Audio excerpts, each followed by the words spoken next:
하나님 말씀은 마태복음 23장 1절부터 12절까지 먼저 보겠습니다. 이에 예수께서 무리와 제자들에게 말씀하여 이르시되 서기관들과 바리새인들이 모세의 자리에 앉았으니 그러므로 무엇이든지 그들이 말하는 바는 행하고 지키되 그들이 하는 행위는 본받지 말라. 그들은 말만 하고 행하지 아니하며 또 무거운 짐을 묶어 사람의 어깨에 지우되 자기는 이것을 한 손가락으로도 움직이려 하지 아니하며 그들의 모든 행위를 사람에게 보이고자 하나니 곧 그의 경문의 띠를 넓게 하며 옷수를 길게 하고 잔치의 윗자리와 회당의 높은 자리와 시장에서 문안받는 것과 사람에게 랍비라 칭함을 받는 것을 좋아하느니라. 그러나 너희는 랍비라 칭함을 받지 말라. 너희 선생은 하나요 너희는 다 형제들이니라. 땅에 있는 자를 아버지라 하지 말라. 너희 아버지는 한 분이시니 곧 하늘들에 계신 이시니라. 또한 지도자라 칭함을 받지 말라. 너희의 지도자는 한 분이시니 곧 그리스도시니라. 너희 중에 큰 자는 너희를 섬기는 자가 되어야 하리라. 누구든지 자기를 높이는 자는 낮아지고 누구든지 자기를 낮추는 자는 높아지리라. 원전으로 다시 보는 마태복음 23장입니다. 23장 1절부터 39절까지는 말씀을 통해서 하루살이는 걸러내고 낙타는 삼키는 맹인 목자들이란 제목으로 말씀을 나누겠습니다. 오늘 특별히 이제 이 23장에는 많이 나오는 단어가 있습니다. 서기관들과 바리새인들을 보면 한 7번 정도 나오는데요. 서기관들과 바리새인들. 이것은 이제 마태복음 5장 20절, 12장 38절, 마가복음 12장 16절, 사도행전 23장 9절 이런 데 보면 서기관들과 바리새인들의 헬라어 문법상 이렇게 되어 있습니다. 서기관들, 바리새인들. 이걸 이제 연결시키는데요. 앞에다가는 영어로식으로 하면 정관사가 붙어 있고요. 영어식으로 여기 and라고 접속사가 있습니다. 이제 영어식으로 하면요. 그러면 헬라어 문법에서는 두 명사를 연결하는데 정관사를 앞에 하나만 붙으면은 뒤에 것은 바로 이걸 설명하는 겁니다. 보호입니다. 그러니까 이걸 우리말로 번역할 때는 바리새인들인 서기관들이라는 그런 뜻입니다. 그러니까 이 바리새인들이라면은 율법대로 사는 사람들, 그러니까 율법주의자들을 말하는 것이죠. 율법을 최우선으로 사는 사람들. 그리고 이 서기관들이라는 것은 서기관들은 성경을 가르치는 사람입니다. 그러니까 성경을 가르치는데 율법적으로, 형식적으로, 외식적으로 이렇게 위선적으로 가르치는 그 당시에 그 선지자들, 서기관들을 가리키고 있죠. 지금으로 말하면 뭐라고 할 수 있을까요? 목회자들이라고 볼 수 있습니다. 목회자들인데 그것을 위선적으로, 형식적으로 이렇게 하는 경우를 지금 이제 말한다고 할 수 있죠. 오늘 이 단어가 특별히 많이 나옵니다. 그래서 13절부터는 화 있을진저에서 화 있을진저, 그러니까 7번 계속 나오는데요. 바로 이런 역할을 하는 분들에게 주님은 굉장히 아주 엄격하게, 아주 그러면 참 뒤에 보면 뭐라고 합니까? 뱀, 독사의 자식들이랄까 이렇게 얘기합니다. 얼마나 저주하는지 몰라요. 지금 하나님의 백성들에게 하나님의 말씀을 가르치는데 이 사람들이 아주 나쁜 일을 하고 있다는 거예요. 그들이 엄청난 지금 화를 당할 일이 예비가 되어 있다는 것입니다. 근데 그것뿐만 아니라 그 뒤를 따라가는 사람도 그렇게 되게 돼 있다는 거예요. 마태복음 15장 14절에 보면 바로 맹인이 맹인을 인도하면 둘 다 구덩이에 빠지느니라. 그러니까 이 사람들이 왜 이렇게 화를 당하게 됐냐면 자기들만 잘못되면 괜찮은데 뒤에 따라오는 사람들을 다 끌고 전부 다 지옥 자식을 만들고 있는 사람들이라는 거 말씀하고 있습니다. 그래서 오늘 특별히 마태복음 23장에서 많이 나오는 서기관들과 바리새인들, 이것은 두 부류의 사람을 얘기하는 것이 아니라 바로 동격으로 사용되고 있다는 것이죠. 서기관들, 이것은 하나님 말씀을 가르치는 사람, 바리새인들은 율법대로 사는 사람. 근데 그것이 형식적으로, 외식적으로 하는 사람을 가리키고 있습니다. 그래서 그 사람들이 모세의 자리에 앉았다고 합니다. 이 모세의 자리라는 것은 뭘까요? 모세 오경을 나타내고 있죠. 하나님의 그 계명을 다루는 그 일에 앉아서 그것을 일러주는데 자기들은 전혀 거기에 대해서는 행동을 하지 아니하고 그것을 짐을 져서 모든 사람들이 거기에 얽매이게 한다는 것이죠. 그래서 율법이 있는 것보다 사실 더하지 않습니까? 사실 유대인들은요 지금 어떻게 하느냐면요 안식일날 일을 안 하거든요. 근데 안식일날 계란 하나 이상의 무게만 들어도 노동이라고 생각한대요. 그러니까 계란보다 작으면 괜찮은데 그거보다 높으면 안 되고 그 무게가 나가면 안 되고 그러니까 엘리베이터를 탈 때도 기다린다는 거예요. 외국인이 올 때까지. 왜냐면 노동을 하면 안 되니까. 그러니까 바로 그날을 쉬라고 했으니까 이날은 쉬어야 된다. 그래서 그것을 바로 형식적으로만 이렇게 이제 그들이 지키는 것이죠. 그러니까 이 다니는 것도 2,000발자국, 2,000보 이상은 다니면 이거 노동이다. 그래서 이제 모든 것들을 다 그렇게 더 모세의 율법보다 플러스 알파에서 더 많이. 오늘 제목이 이제 하루살이는 걸러내고 낙타는 삼키는 맨 목자들이라고 했는데요. 이 하루살이는 뒤에 나오겠지만 이거는 이제 날파리입니다. 그죠? 날파리. 그러니까 조그만 것들. 그거 이제 굉장히 부정한 거예요. 그거 뭐 붙었다 그러면 큰일 납니다. 이제 그 사람들은 이제 우유를 많이 마시잖아요. 그죠? 옛날에. 그 음료수가 사실은 그 석회질이 많아가지고 음료수를 많이 못 마신단 말이에요. 뭐 포도주라든지 뭐 우유라든지 마실 텐데 포도주 같은데 이게 뭐 쉰냄새가 나니까 날파리들이 끼어드는데 그걸 마시다가 날파리 들어가면요. 큰일 나는 거예요. 그건 걸러내야 돼요. 반드시. 왜냐하면 율법에 그거 먹으면 큰일 나니까. 곤충은 먹을 수가 없는 거예요. 유일하게 먹을 수 있는 거는 레위기 11장에 보면 뒷다리가 있어서 언제든지 땅에서 떨어질 수 있는 거. 바로 하나님을 생각하는 우리 성도들 얘기하는데 그거에는 부정하다는 거예요. 그래서 그걸 철저하게 여기에 혹시 눈에 안 보이는 날파리 같은 것들이 음식에 혹시 붙어 있나? 그러면 큰일 나. 그게 들어가서 자기 해치는 것은 위생상 나쁘다는 얘기가 아니라 율법에 레위기 11장에 그런 건 먹지 말라고 했기 때문에 그건 철저히 걸러낸다는 거예요. 근데 낙타 같은 것은 먹으면 안 되거든요. 왜냐하면 되새김질을 하지만 이게 말이 굽이 갈라지지 않았어. 그러니까 되새김질하는 것은 말씀을 묵상한다는 거겠죠. 이 굽이 갈라져야 된다는 건 분별력이 있어야 된다는데 분별력이 없다는 거예요. 그거 부정하다 그래서 그거는 절대로 먹으면 안 되는데 낙타라는 것에 대해서는 이게 너무나 등치가 크니까 보이지 않는 이게 나쁜 건지 워낙 큰 거니까. 그러니까 무심코 더 큰 것들은 마음대로 부정한 것을 하면서 조그만 건 그렇게 이제 그 외식하는 자들. 그 말씀을 이제 대표적으로 들어서 오늘 말씀에 제목을 정했습니다.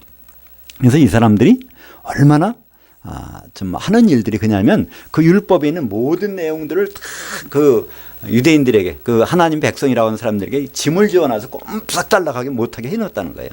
사실 이 말씀을 가지고 예수님이 말씀하신 게 있죠. 마태복음 11장 28절에 수고하고 무거운 짐진 자들아 다 내게로 오라. 그때 바로 유대인들에게 한 말씀입니다.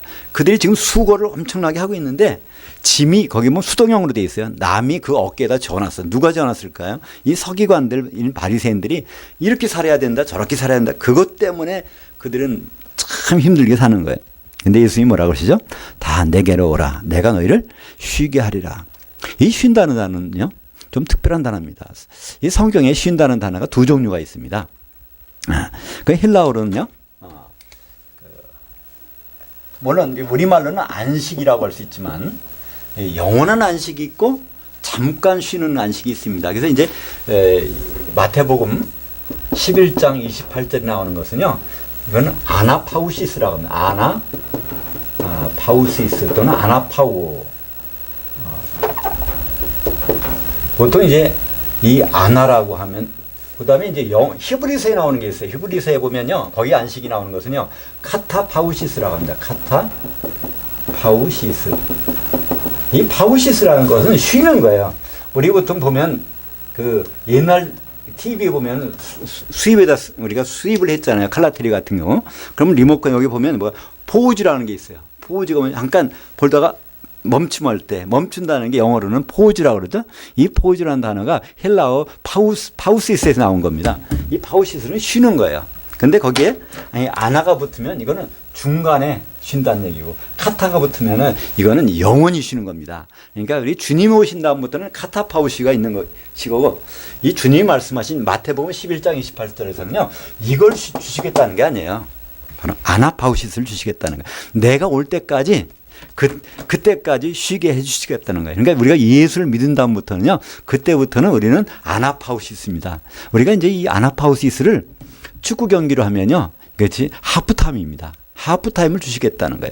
우리가 인생은 전반전과 하프타임과 후반전이 있는데 우리가 보통 이렇게 생각하죠. 아, 나이가 드신 분들은 나이 지금 후반전이야 이렇게 생각하십니다. 근데 성경에서는요, 후반전은 언제가 후반전이냐면 주님이 오신 다음부터 재림하셔서 천년왕국과 백보자 심판과 이 새 예루살렘과 그때부터가 이게 진짜 후반전이고, 우리가 주님을 알기 전에 그때까지는 전반전을 뛰는 거예요. 내 실력으로 뛰어보려고 하는 거예요.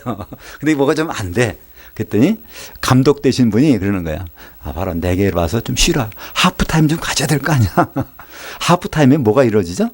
하프타임엔 첫째, 힘이 회복이 되는 거예요. 쉬는 동안에. 둘째는요, 모든 감독의 지시사항을 들을 수가 있어. 전반전에 어떻게 뛰었다는 걸 알 수 있으니까 후반전에 상대방이 어떻게 뛸 것이니까 이렇게 하라는 그 지시사항을 있어요. 그러니까 전반전에 점수가 몇 점을 이뤘건 관계없단 말이에요. 하프타임만 제대로 가지면 그 모든 경기는 끝나는 거예요. 그죠?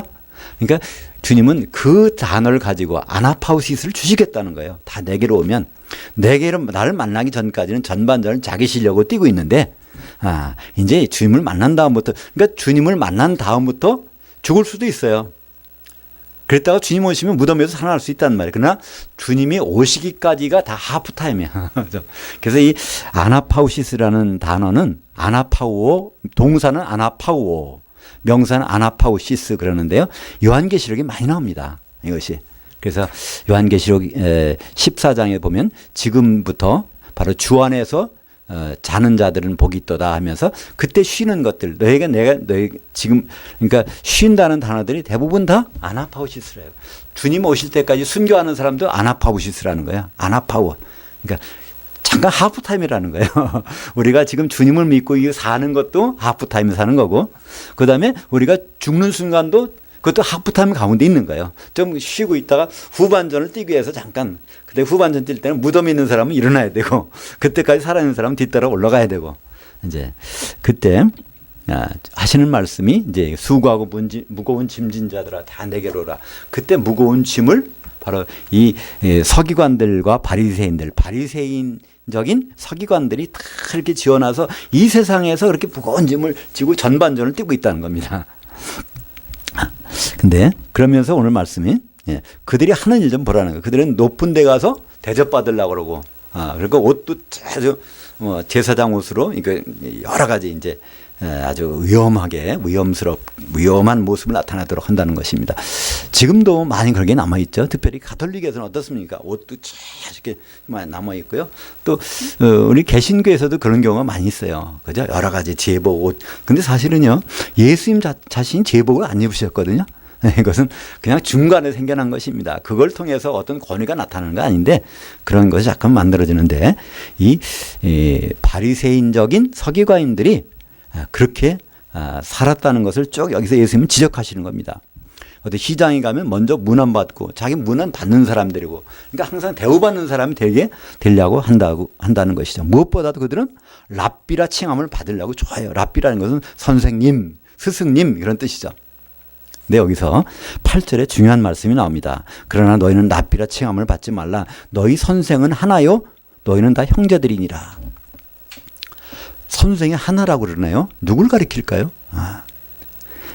뒤에 보면 9절에는요, 아버지도 하나라는 거예요. 10절에 보면 그죠? 그 지도자, 주님도 하나라는 거예요. 그러니까 아버지 나왔고, 주님 나왔고, 그럼 뭐가 빠졌죠? 성령님만 빠졌죠. 그죠? 바로 우리 선생은 성령, 그분밖에 없다는 겁니다. 성령께서만 유일한 선생이에요. 다른 분은 다 사실 형제들이라는 거예요. 우리 다 사실 형제들입니다. 그러니까 성령의 어떤 감동을 받아서 뭘 한다면 그때는 선생의 역할을 하는 거지만 일반적으로는 다 그 자리를 떠나면 다 형제들이라는 겁니다. 사실 이 성령을 통해서 맨 먼저 성령을 받고 경험한 사람들이 누굴까요?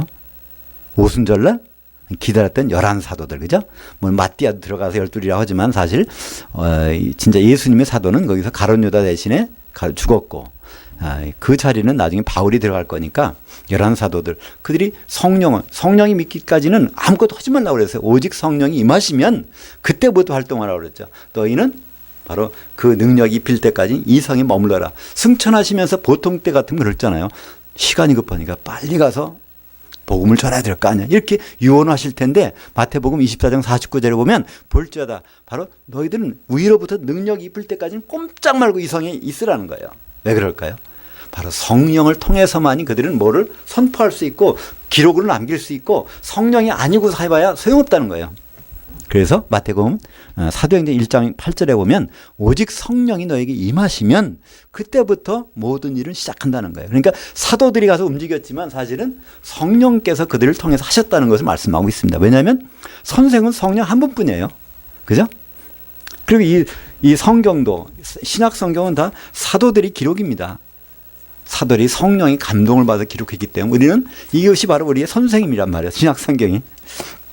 그래서 요한복음 14장 26절에 보혜사 곧 아버지께서 내 이름으로 보내실 성령 그가 너에게 모든 것을 가르치고 내가 너에게 말한 모든 것을 생각나게 하리라. 그러니까 보혜사 성령께서 가르치시고 그분이 랍비시고 그분이 선생이시고 그분의 뜻을 따라서 하는 모든 이들이 바로 랍비 역할을 하는 것이지 그렇지 않고서는 아무도 선생이 될 수가 없다는 것입니다. 한마디로 성령을 통하지 않고서 가르친다는 거는요, 이거는 가짜라는 겁니다. 근데 그 당시에는 바리새적인 서기관들, 이 서기관들은요, 율법을 암송했다고 합니다. 그때 당시에 그 두루마리 책을요, 이것을 다 쌓아놓으면 2m, 2m, 2m 창고에다가 꽉 찬다고 그래요. 그거를 다 어떻게 펴서 들고 다니면서 할 수 없으니까 서기관들 그걸 다 암송했다고 합니다.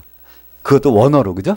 히브리어로 다 암송하고 사는 사람들. 얼마나, 정말 그런 이 세상을 말하면 박사학위를 몇 개 가진지 몰라요. 그죠?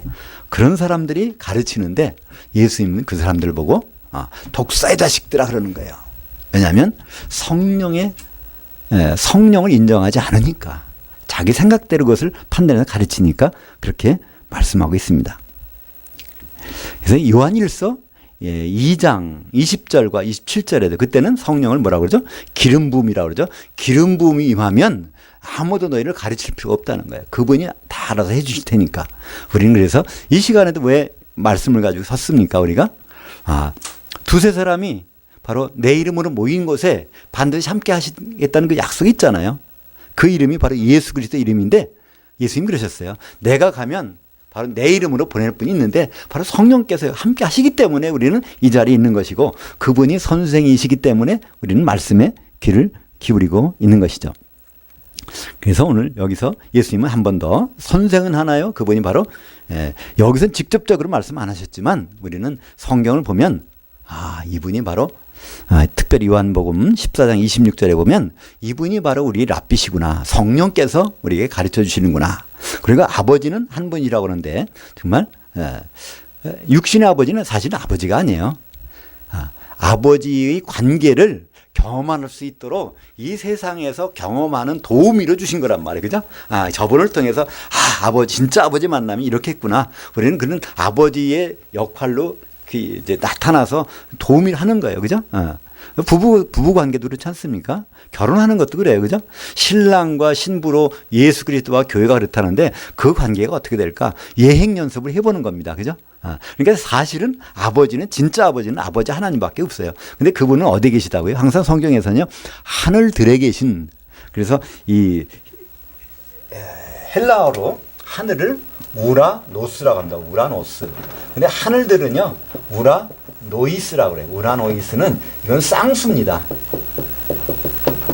이 우라노스라는 것은 하나님이 원래 천지창조 전부터 그 하나님의 통치 영역이 우라노스였는데 창세기 1장 1절에 보면 샤마임이라고는 쌍수의 하늘을 창조하셨어요. 그러니까 우리가 보이는 하늘도 창조하셨지만 안 보이는 영적인 존재들이 천사들이 활동하는 공간도 같이 창조하셨단 말이에요. 지금 공중에 권세 잡은 자가 있다고 그러는데 그들이 어디 있을까요? 눈에 안 보이는 하늘. 그래서 항상 하늘은 쌍수로 존재합니다. 같이 이 공간에 천사도 있고 악한 영도 있고 돼 있어요. 그러나 그건 우리가 느낄 수 없는 공간이란 말이에요. 그러나 분명히 존재하는 것이죠. 성경에서는 아버지를 할 때 하늘들에 계신 기도도 이렇게 말씀합니다. 주기도문 그것도 마태복음 6장 9절 이하에 보면 너희는 이렇게 기도하라. 하늘들에 계신 우리 아버지여 이렇게 기도하라는 거예요. 그죠? 하늘 구만리당천에 계신 거기다 기도하지 말고 하나님 아버지는 무소부재 하시기 때문에 거기도 계세요. 주님과도 같이 계세요. 셋째 하늘 계시단 말이에요. 우리 아버지 하나님은. 근데 거기만 계신 것이 아니라 여기도 계시단 말이에요. 그죠? 하늘들에 계시단 말이에요. 그러니까 하늘에만 계신 분이 아니라 하늘들에도 계신 그 아버지께 기도하라는 것이 주님이 우리에게 가르쳐 주신 기도입니다. 그래서 그 아버지도 한 분이라는 겁니다. 그리고 지도자도 한 분, 그분 그리스도도 우리 예수 그리스도도 그분이 한 분이라는 거예요. 그리스도라는 것은 뭘까요? 기름 부음을 받은 자, 6월절 날 기름 부음을 받아가지고 닷새 전에 그 십자가 달리신 어린 양, 바로 그분, 우리를 위해서 십자가에 6월절 어린 양으로 죽으신 분 한 분밖에 없다는 거예요. 다시 오실 분이 없습니다. 그죠? 바로 유대인들은 기다리고 있지만 다시 오실 분은 전혀 없다는 거예요. 근데 율법을 가르치는 서기관들, 바리새적인 서기관들은 2000년 전에도 그랬고 지금도 그럽니다. 그들은 여전히 그래요. 그래서 그들에게 마태복음 20장 28절에 보면 바로 내가 섬기러 왔다 이렇게 말씀합니다. 그러니까 이 예수님의 이 모습을, 섬기러 온 모습을 모형으로 나타난 또 한 사람을 우리는 발견합니다. 그것이 바로 누구죠? 야곱이었습니다. 그죠? 야곱은 이제 엄마 뱃속에 있을 때 리브가가 그 얘기를 들었습니다. 그죠? 큰 자가 작은 자를 섬겨야 되리라. 그 말을 들었어요. 그 말을 어머니로부터 들었을 거예요. 근데 쌍둥이를 낳는데 에서가 큰 자인데 작은 자인 야곱을 섬기지 않거든요. 오히려 바깥에 나가서 활이나 쏘고 짐승이나 잡아서 아버지 대접만 하지 동생은 쳐다도 안 보는 거예요. 근데 그건 하나님 뜻이 아니잖아요. 결국은 그렇게 해서 70여 년이 흐릅니다.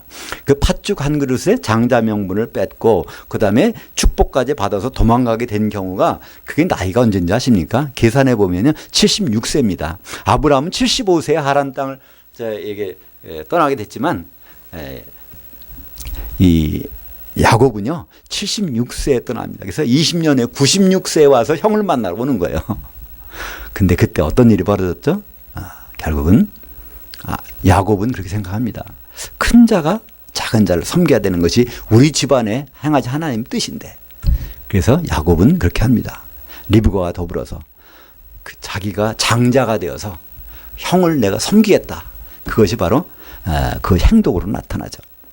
야곱이 속이는 자고 욕심이 많아서 그렇게 장자가 된 것이 아닙니다. 한번 생각해 보세요. 그때 당시 재산이라는 건요, 장자는 2배를 갖습니다.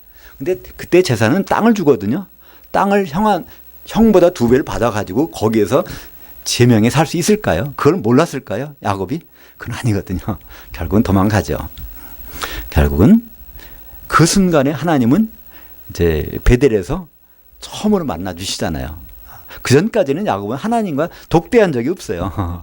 76세까지 하나님을 만난 적도 없어. 엄마한테 들어본 적은 있지만 만난 적이 없는데 그 일을 행동에 옮기는 순간 큰 자가 되어서 자기가 작은 자를 섬기리라. 형은 이제 장자권 뺏겼으면 작은 자를 섬기리라. 그래서 그걸 떠날 때 하나님 뭐라고 그러죠? 네가 다시 내 아비 집으로 올 때까지 내가 너와 함께하리라. 널 지켜주리라. 그 말씀을 받고 약속을 받고 갔다가 결국 옵니다. 거기서 거부가 됐어요. 웬만하면은요, 딴 데 가서 살지 왜 거기서 형한테 옵니까? 자기를 죽일지도 모르는데. 근데 형한테 옵니다. 왜요? 섬기려고. 그 야복강에서 어떤 일이 벌어졌죠?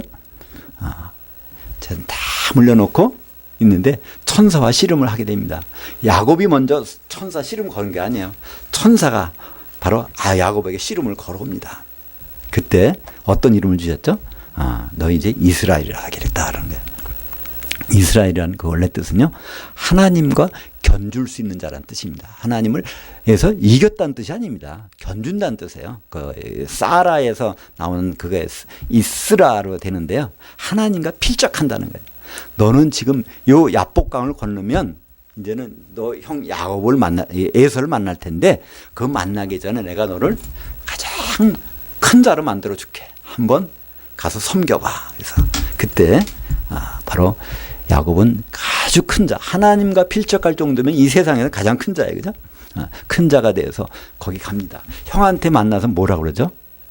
주여, 주여. 그러니까 네 재산 다 주님께 바치라. 형을 주라고 부릅니다. 아도나이, 아도나이 하면서 하는 거예요. 섬기는 거예요. 그것이 바로 자기 리브가의 뱃속에서 있었던 하나님의 뜻을 거기서 완성시키는, 그래서 이제 이스라엘이라는 이름을 주셨습니다. 바로 우리가 영적인 이스라엘이에요. 그죠? 성도들이 지금은 영적인 이스라엘입니다. 바로 우리는 바로 그런, 그러니까 사실은 이스라엘 그 모형은 예수님이 이스라엘시거든요. 그죠? 예수님보다 큰 자가 어디 있어요? 근데 빌립보서 2장 6절에 보면 하나님의 동등됨을 취하질 것을 여기지 아니하시고 종의 형체를 가져서 우리를 섬겨주셨단 말이에요. 그죠? 그것을 먼저 야곱을 통해서 말씀해 주시고 이제 마태복음 20장 28절에 보면 본인이 말씀하세요. 인자가 온 것은 뭘까? 내가 사람 몸을 입은 것은 그런 뜻이에요. 나 하나님인데 사람으로 왔어. 그런 뜻이에요. 사람으로 온 것은 섬김을 받으려 함이 아니라 도리어 섬기려 하고 자기 목숨을 많은 사람이 대속물로 주려 함이니라. 그래서 그분은 큰 자가 작은 자가 되셔서 우리를 섬겨 주셨습니다. 근데 이것이 하나님의 뜻인데 서기관들과 바리새인들은요, 자기들은 그냥 계속 큰 자로 남아 있으려고, 어디 가서 문안 받으려고 그러고 어디 가서 또 남만 가르치려고 그러고, 자기는 안 하고 그런 생활을 쭉 하니까 하나님 뜻이 전달되는 길은커녕 하나님 뜻을 전혀 반대되는 걸로 가니까 예수님이 그러시는 겁니다. 13절에 화 있을진저 외식하는, 이건 쉬운 말로 하면 위선자라는 뜻이죠. 이건 이제 가면을 썼다는 얘기입니다. 원래 단어가요, 가면을 쓴 거예요. 위선자들인 서기관들과 바리새인들이요. 예수님은 이걸 참 싫어하시잖아요. 바로 저지난주인가요? 그때 무화과 나무를 저주하신 장면이 나오죠. 왜 저주하셨을까요? 아무것도 없다는 거예요. 잎만 무성하게 했는데 거기서 이게 열매를 맺으려면 꽃이 펴서 작은 열매라도 있어야 돼. 이게 푸성기, 그러니까 있어야 되는데 푼 열매도 없어. 그때는 이게 푼 열매가 있을 시기인데 시간이 지나봐야 이건 열매가 영원히 없다는 거예요. 그래서 그걸 외식하는 대표적인 사례로 들으셨습니다. 바로 이 서기관들과 바리새인들, 바리새적인 서기관들이 바로 이 위선자들인데 그들이 하는 것은 천국문을 아예 닫아놨어요.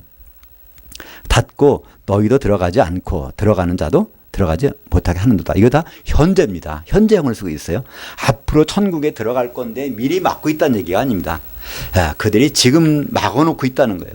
들어가려고 하는데 하늘나라는 어떻게 들어가죠? 요한복음 3장 6절에 나오죠. 3장 6절에 5절에 나오죠. 바로 사람이 육으로, 그러니까 물로도 나야 되고 또 영으로도 나야 된다. 그 유감스럽게도 보면 사람이 물과 성령으로 거듭나지 아니하면 하나님 나라에 들어갈 수 없느니라 이렇게 나왔어요. 그러니까 하나님 나라의 입국 비자를 받으려면 물과 성령으로 거듭난다고 성경에 번역되어 있는데 그때 성령이라는 단어가 없단 말이에요. 영입니다. 그냥 영이에요. 그러니까 물로 나는 것은 바로 육으로 나는 것은 육이요, 영으로 나는 것은 영이. 그 뒤에 요한복음 3장 6절에는 정확하게 번역을 해놨어요.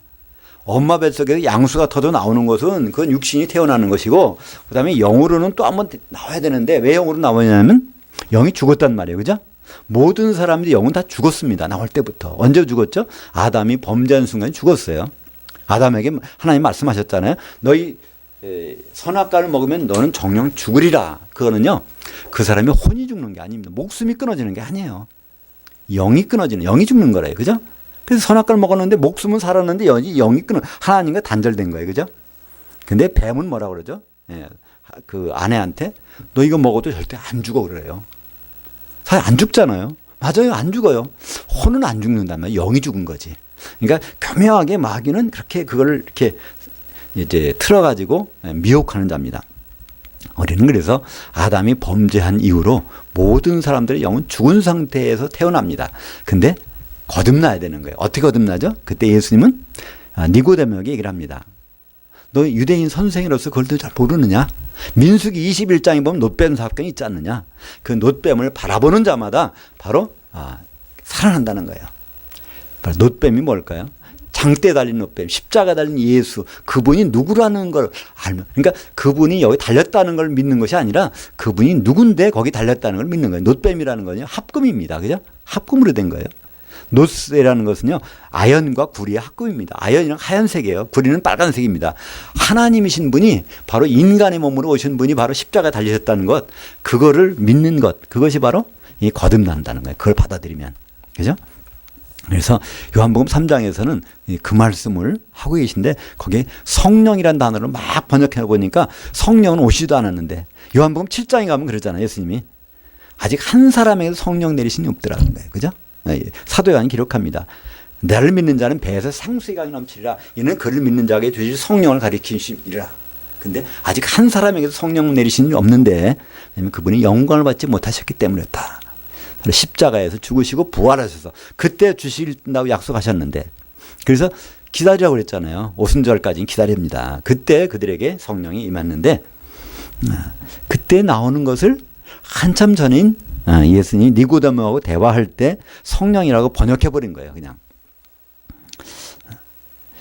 그러니까 여기에 천국이라는 것은 천국은 하나님의 나라와 동격으로 사용됩니다. 성경에서는요. 우리가 볼 때는 신학적으로 이걸 구분할 수도 있어요. 하나님 나라와 천국은 구분해서 볼 수 있는데 성경에서는요. 같이 봅니다. 이 천국은요. 마태만 천국이라고 그랬지 누가복음, 마가복음, 요한복음에 천국이라는 단어가 없어요. 아예. 성경 전체에 다른 데 없습니다.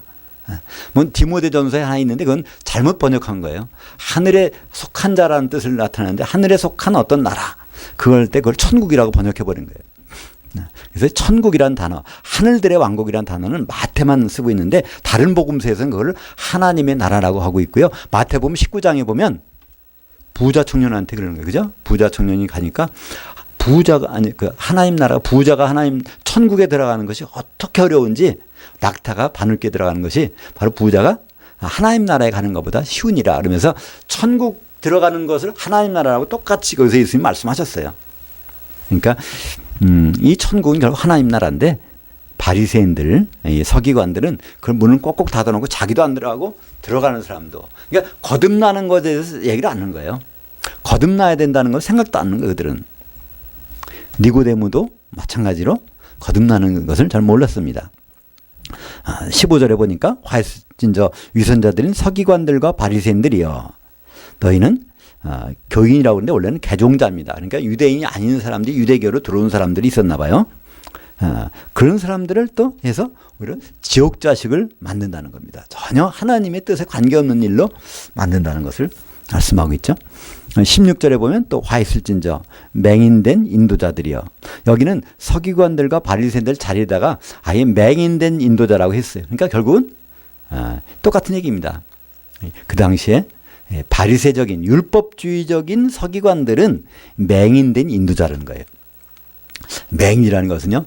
앞을 못 보는 경우죠.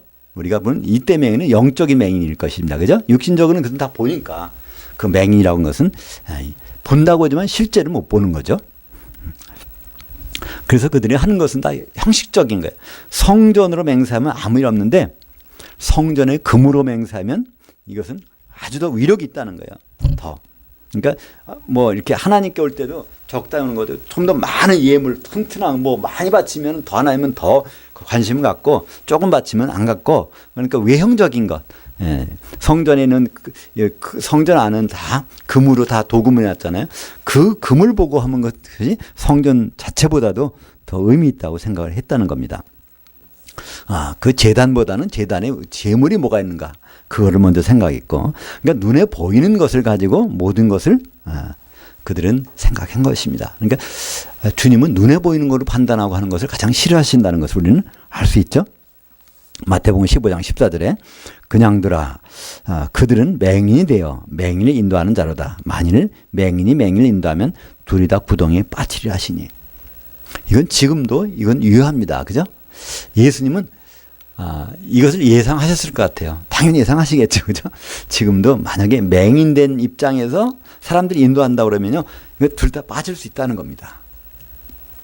사실 그런 경우가 많이 있으니까 이런 말씀을 예수님은 하셨고 마태는 이것을 기록으로 남겨놨을 것이죠. 화이슬진저 23절에 보니까 이 서기관들과 바리새인들이요. 이 11조 문제가 여기 나옵니다. 그들은 박하와 퇴양과 근처의 11조는 들이되 율법이 더 중한 바 심판과 긍휼과 믿음은 버렸도다. 이것들도 행하고 저것들도 버리지 말아야 할지니라. 이것 때문에 많은 사람들 11조 해야 된다 이렇게 합니다. 그죠? 11조는 우리가 해야 될까요? 말해야 될까요? 근데 여기서 한번 생각해 보시면 율법 시대에서는 율법을 지켜야 될 때는 11조를 해야 됩니다. 지금 예수님도 이것도 하라는 거예요. 여기 보면 더 중요한 거 있지만은 중요한 것을 우선적으로 해야 되지만 그 11조도 하라고 돼 있어요. 그거 바치는 것도 그것도. 근데 그것은 지금은 그 율법에 정한 11조는 지금은 바칠 필요가 없습니다. 왜 그럴까요? 율법은 유효기간이 있잖아요. 마태복음 11장 13절에 모든 선지자와 율법이 예언한 것은 요한까지니. 그러니까 율법은 지금 율법으로 어떻게 우리가 계명을 지키는 것은 다 지나갔습니다. 왜 그럴까요? 율법을 지켜서는 우리는 뭐 할 수가 없는 거예요. 요한복음 13장 34절에 보면 새 계명을 너에게 주노니, 법이 바뀌면요 신법은 구법에 우선한다. 그래서 10계명은요 지금 참고서밖에 안 돼요. 예수님이 주신 새 계명이 이게 진짜 계명이란 말이에요. 그죠? 우리는 10계명을 안 지키면 안 되는 거 아닌가? 새 계명은 별거 아니던데, 서로 사랑하라는데, 사실은요 새 계명 지키는 것이 더 어렵거든요. 그 사랑은요 아가페의 사랑으로 사랑하라는 거예요. 이 세상에 아가페 사랑이 있는 사람이 있습니까? 없거든요. 근데 그 사랑으로 서로 사랑하라는 거예요. 왜 이 말씀하셨을까요? 이것은 요한복음 13장 34절은요 예수 십자가 지시기 바로 몇 시간 전에 하신 말씀입니다.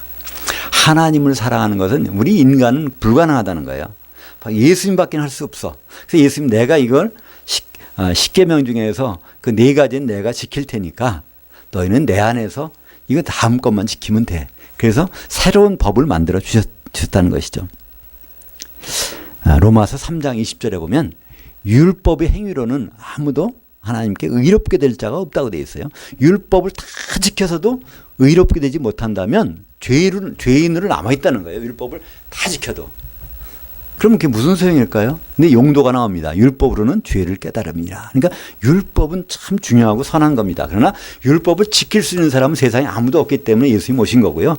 그렇기 때문에 율법을 지켜서 뭘 해보려는 것은 다 무효라는 겁니다. 더 이상 유효기간이 끝났다는 거예요. 예수님이 오기 전까지는 한번 해보라는 겁니다. 도저히 안 되지 않느냐.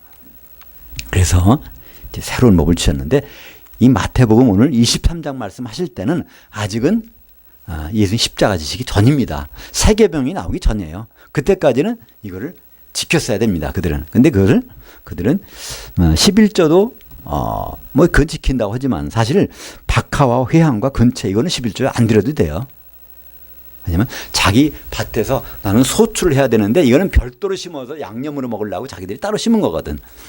그렇기 때문에 이건 엄격히 따지면 안 해도 되는데 그래도 11조를 하려면 그것도 해야 된다. 근데 더 중요한 거는 3가지를 빠뜨렸다는 겁니다.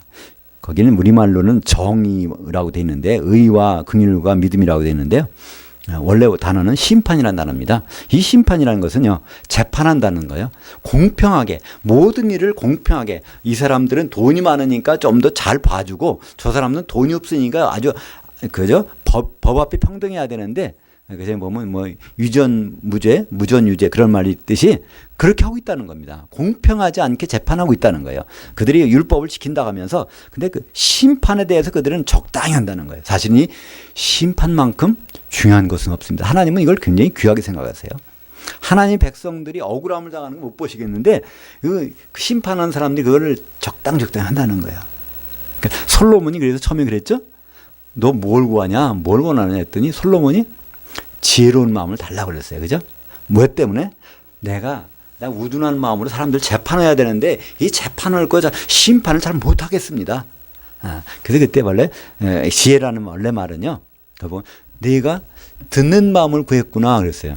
지혜라는 건 듣는 마음, 하나님께 귀를 기울이는 게 지혜라는 거예요. 근데 솔로몬은 나중에는 하나님께 귀를 기울이지 않고 자기 뜻대로 모든 걸 해버렸어요. 그죠? 나라를 다스리는데 하나님을 중심으로 다스리는 것이 아니라 자기 중심으로 생각을 해놨어요. 이웃 나라 정략 결혼하면 저들이 인척 관계니까 안 쳐들어오겠지. 그래서 모든 이웃 나라 사람들 다 결혼하다 보니까 거기서 우상 숭배가 다 따라 나오고 이게 전략을 세워서 해서 나중에는 그는 지혜를 많이 받았던 사람이지만 그 지혜는 주는 어떤 다른 그 선물이 아닙니다. 지혜라는 것은 하나님께 귀를 기울이는 게 지혜인데 그 지혜를 그는 완전히 잊어버렸죠. 그래서 그거를 바리새인들도 그 하나님의 공평하심에 대해서 별 관심이 없었다는 거예요.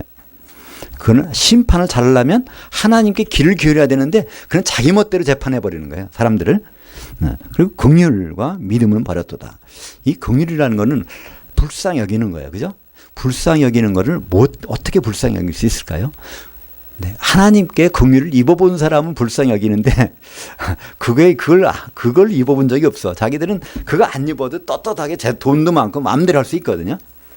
그러니까 거기에 관심이 없는 거예요. 그다음에 믿음을 버렸도다. 이 믿음이라는 단어도 지난번에 한번 말씀드렸지만 피스티스라는 단어입니다.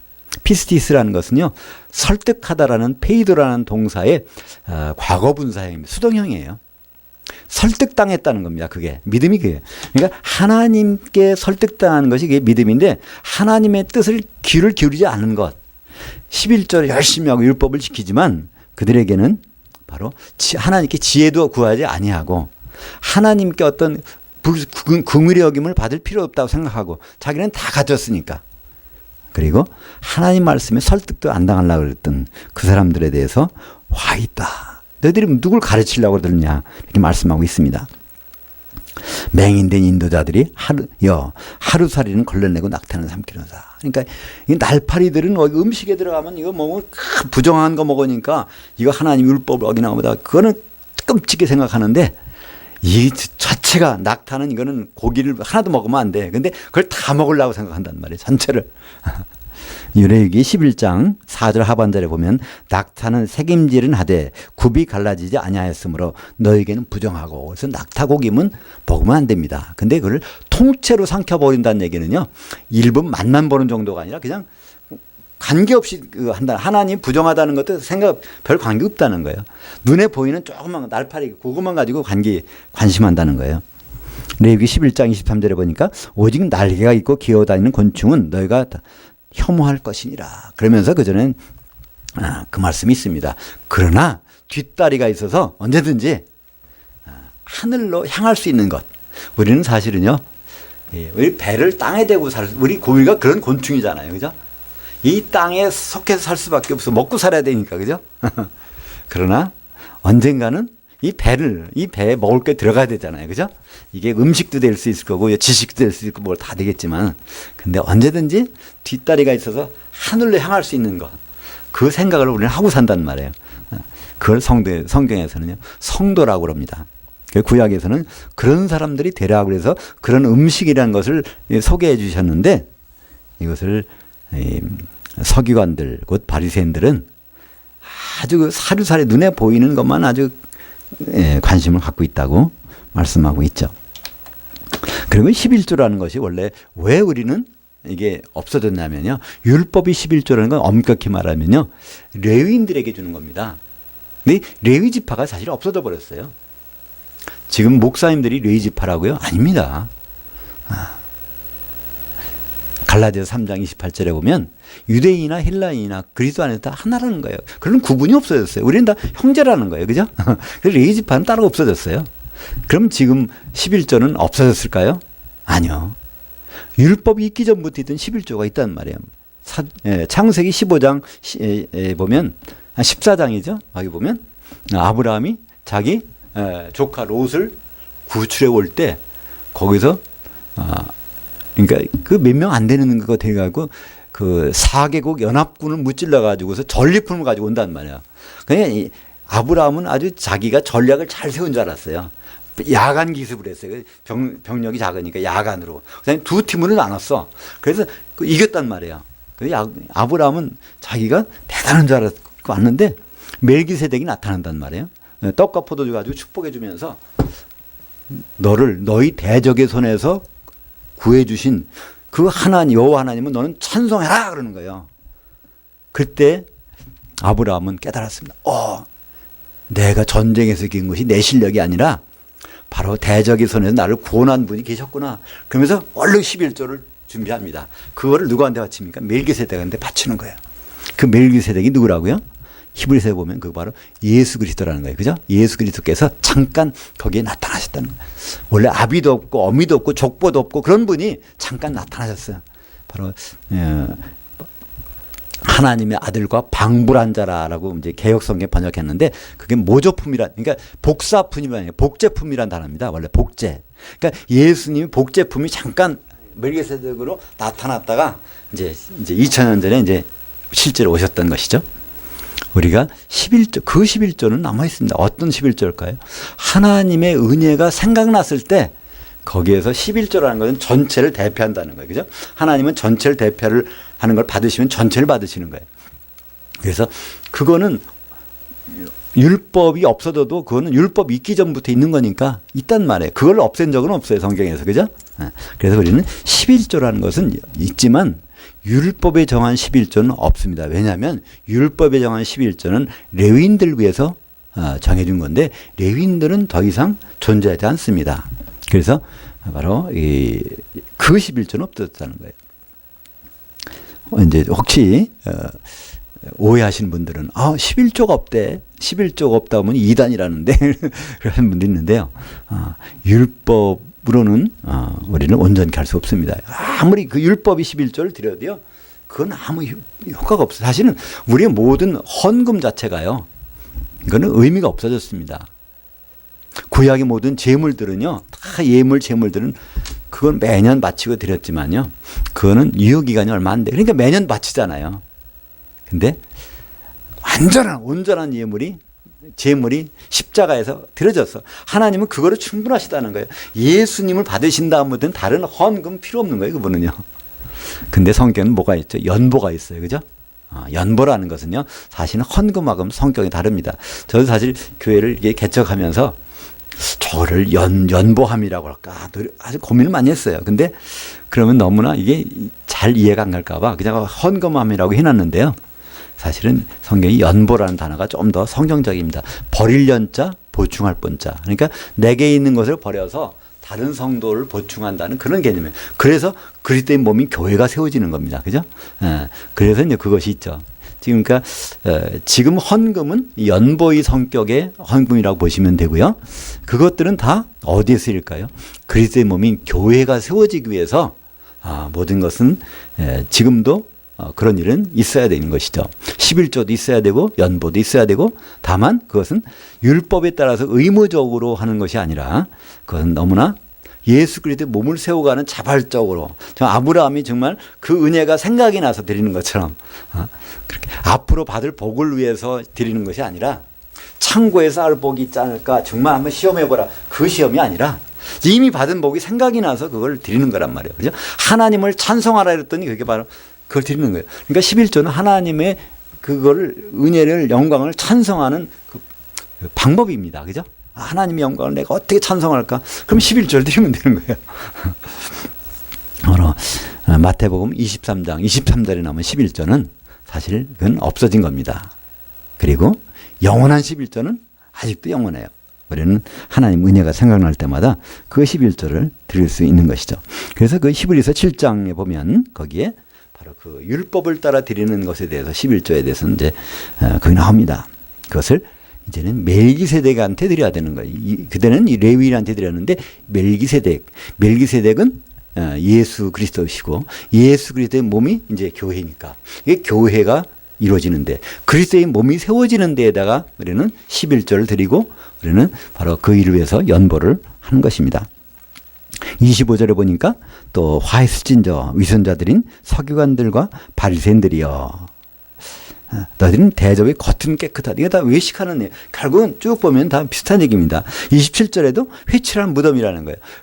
그러니까 이 송장은 그러니까 시체는 썩어서 문드러지는데 회칠 딱 해놓으면 겉은 아주 멋있지 않습니까? 이런 모습들을 하고 있다는 겁니다. 29절에 보면 아주 거기에다가 그 바리새인들이요 선지자들을 막 섬긴다는 거예요. 근데 사실은 선지자들이 제명해 죽은 사람이 별로 없습니다. 다 맞아 죽고 뭐 갇혀 죽고 뭐 여러 가지 그죠? 그중에 이사야는 뭐 이게 톱으로 배가 잘려 죽였다 그러죠. 네. 하여튼 선지자들을 다 죽여놨는데 오히려 그 사람들은 지금 바리새인들은 선지자들을 막 우러러보고 있다는 거예요. 이게 얼마나 이율배반인지 모른다는 거예요. 그들이 그렇게 싫어하고 하던 그들을 지금은 섬긴다고 하니까 이게 얼마나 그래서 심지어는 예수님이 이런 아주 그냥 험한 말을 쓰시잖아요. 뱀들아, 독사의 새끼들아, 어떻게 지옥의 판결을 피하겠냐. 지옥의 판결이란 지옥으로 가는 판결을 얘기하는 거예요. 너 판결 받고 지옥으로 떨어져. 이런 것입니다.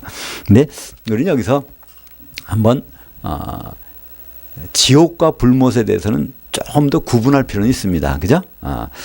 지옥이라는 건 원래 게헨나라고 그래서 게라는 것은 땅이라는 뜻이고요. 어떤 장소라는 뜻이고요. 헨나라는 것은 흰 놈의 골짜기라고 하는 바로 이게 쓰레기 태우는 장소를 얘기합니다. 그러니까 쓰레기들 일단 처리장이라는 의미가 있는데 불못이라고 하는 것은요. 사실은 그 못이라는 것은 영어로 원래는 헬라어로는요 만이라는 뜻입니다.